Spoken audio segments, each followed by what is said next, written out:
This next video is brought to you by Full Throttle. Okay, it's not. Full Throttle, if you're watching, I'm a big deal now on YouTube. Let's work something out. Welcome back, everyone. All joking aside, I am super excited to finally announce 100 subscribers. Now, some of you watching might be like, ooh, 100 subscribers, that's a big accomplishment. You know what? It actually is for me. I'm not gonna lie. When I started this channel, 2 or 3 years ago, I honest to God never thought 100 people would be remotely interested in anything I had to say or do. So I can't thank you all enough, and I'm super grateful, and I hope this is just the beginning. With that being said, I do want to call out the Game Dreamer for claiming the spot of number 100. Now, here's the thing. I'm not going to call you a liar, but my YouTube notifications would say otherwise. Now, my notifications have been wonky to say the least. I went to bed last night, I had 99 subscribers. And I was like, cool, I'm close, it's gonna happen. I woke up this morning and Dibs of the Grig Gaming had subscribed. And I was like, awesome, there it is. That's number 100. And then I got on YouTube and I have 102. I'm not the best at math, but I don't think that adds up. Now, as you can see, there is no notification that the Game Dreamer subscribed. Not even that, there's no notification that Dibs and the Game Dreamer had commented on my Sega Saturn video, so I don't know what's going on. So because of that, I've been constantly checking for new comments because I don't get notifications. And I love to reply back to you guys because it means the world to me that you actually took the time to watch my video. Regardless though, even though YouTube is calling you a liar, I trust you, the Game Dreamer. You can claim that title of number 100. And thank you so much for that, and thanks to everyone else who has subscribed. You don't know how much this means to me. Now, with that being said, I want to talk about the future of this channel. Now, some of my older subscribers may have noticed the recent name change from James and His Games to Nerdstillery. And I kind of threw Nerdstillery out there with basically zero context. Now, it doesn't really mean that anything's going to change. To be honest, I kind of wanted a centralized hub for all the different projects and shenanigans I have going on in my life. So aside from YouTube and video game collecting, for those who don't know, I'm also a musician. I have right now 2 musical projects. I have Cryptic Calling, which I wrote, recorded, engineered, mixed, all that fun stuff by myself in this room. That was a lot of fun. And hey, it's on sale. It's on Google Play, it's on iTunes, it's on Spotify, and God knows what else. It's out there. If you want to check it out, feel free. And recently I've been working on another musical project called Static Siren. I have about 16 songs written for it, but I don't know if I'll actually have an album done this year because we'll get to that. But aside from that, I also have like some kind of experimental instrumental songs lying around that I kind of want to do something with. And then there's Sega James. I guess you can add that in there too. I do plan on doing some more with it. It's just, I don't know, I'm trying to figure out exactly what direction I want to take Sega James, but I do want to do something more with it because I had a lot of fun with those videos that I did. And some point in time, I might even do a metal project. I have riffs lying around from when I was 15, 16 years old that I go back and listen to going, God, I have to do something with this. So yeah, there's 5 musical projects right there. And so to go with that and, you know, my YouTube videos about my video game collecting, you know, my history with games, and then, you know, the special guests I've had on here. My wife might start doing some things of her own, maybe. You know, I've had special guests like Shane. I want to get his photography also kind of incorporated because he does a lot of really cool stuff for like cosplay and stuff like that. I even have a series planned where my past self and I get sucked into the video game world. If you don't know about my past self, check out my game room tour video. So if you can't tell, there's a lot going on. And honestly, I just kind of wanted to have a centralized hub for all the different projects I have going on in my head, which is just always constantly turning. And then even trying to get some of my friends involved as well with their special talents. So that's kind of the point of Nerdstillery. Now with that being said, I want to get to the last portion of this video, which I'm going to get a little personal for a second. And this is something I don't like to typically talk about. I don't post about this on social media. I don't even really talk about it much in general. And there's a reason why the title of this video has nothing to do with this, because I didn't want it to come off as clickbait or anything like that. But like many people, I suffer with off and on depression.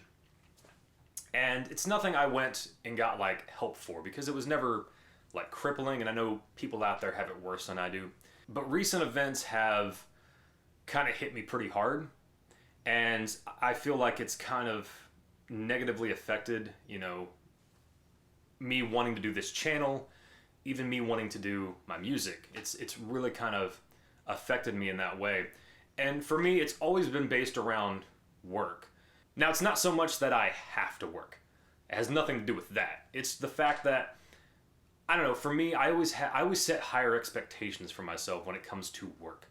I don't want my job to just be a paycheck. I want it to mean something more. And, I look back and, the wife and I, to say the least, adulthood hit us pretty fast and pretty hard. And that was pretty much our fault. So we moved out at a pretty young age, and we both worked the same warehouse job. And if you've worked warehouse work, it's not the best. It's not the best thing in the world, let me tell you. And it was pretty rough for me back then. That was some of my darkest moments, was when I worked there, because everybody talks about their 20s and how they had such a great time. They go out and party and all this kind of stuff. Well, that wasn't the wife and I. We were working, a 40-hour work week was like a vacation for us. That's how bad it was. We worked 50, 55, 60 hours a week, Monday through Saturday, almost all the time, it seemed like. And, we didn't make shit for money, and we were waking up at 2 or 3 o'clock in the morning to go to work. People were still out having a good time, and we're just waking up to go to work. So, we didn't really get to enjoy our 20s, to say the least. It was pretty rough for us. We didn't have any money, we didn't have any time. And the time we did have, we didn't have money to spend, and we were too fucking tired. It was a rough time. So, we made the choice. She went to school to be a medical assistant, and I went to school for audio engineering. Who was the smart one there?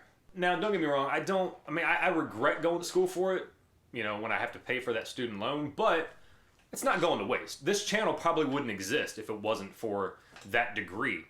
And like I said, I wrote, recorded, and engineered my own CD by myself.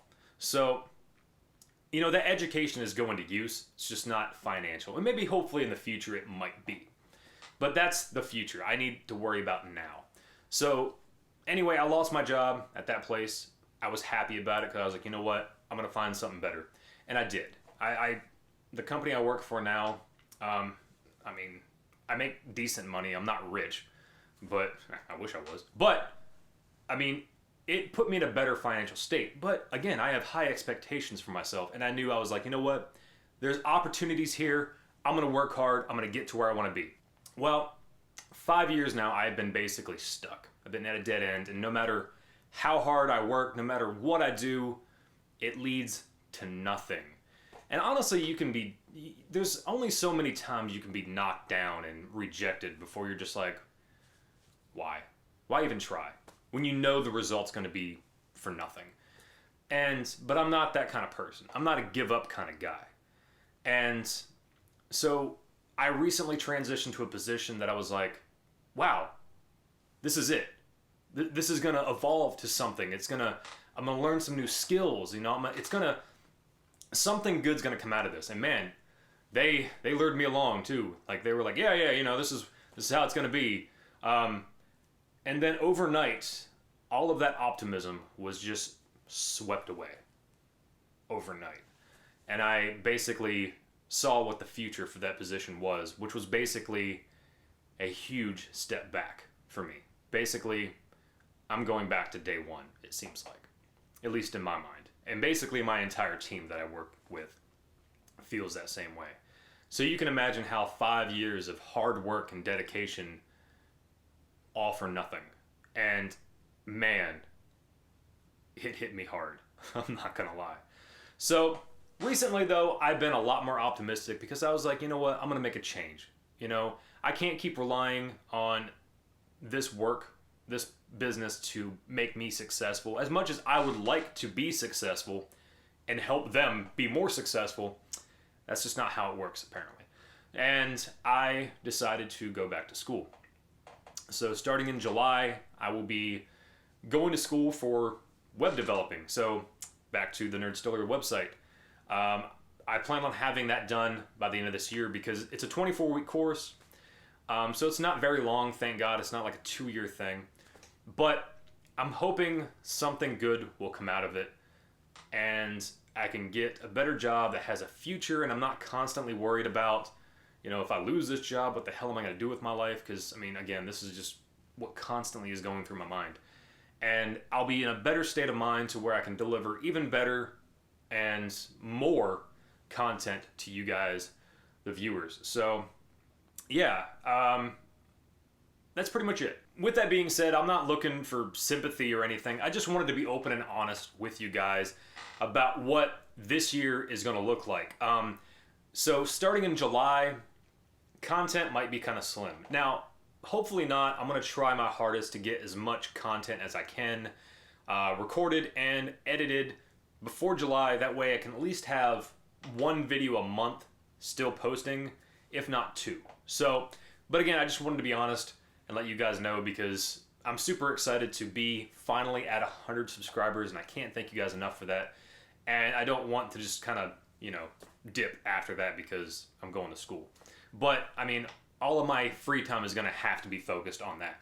So I just went on a really long rant, and I can't quite remember what the hell I was talking about, and I lost track of where I was going. So the editing of this video is going to be weird. But anyway, once again, thank you guys so much for 100 subscribers. I hope this is just the beginning and this channel continues to grow. So, and it, without you guys, well, it would just be a channel. What the fuck am I talking about? Well, anyway, let's wrap up this video because the ending of it has went off course and I don't even know where the hell I'm going with it anymore. If you can't tell, I did not plan this video in any way, shape, or form. Anyway, thanks again, guys. If you can't tell, I am thankful because I've said thanks I don't know how many times in this video. I'm not gonna lie, I'm kind of hyped up on full throttle right now and my brain is all over the place. Thanks again for watching. Thanks again for subscribing. And here's to the future. Some people like Red Bull. Some like the hardworking, easy drinking Full Throttle. I am the latter.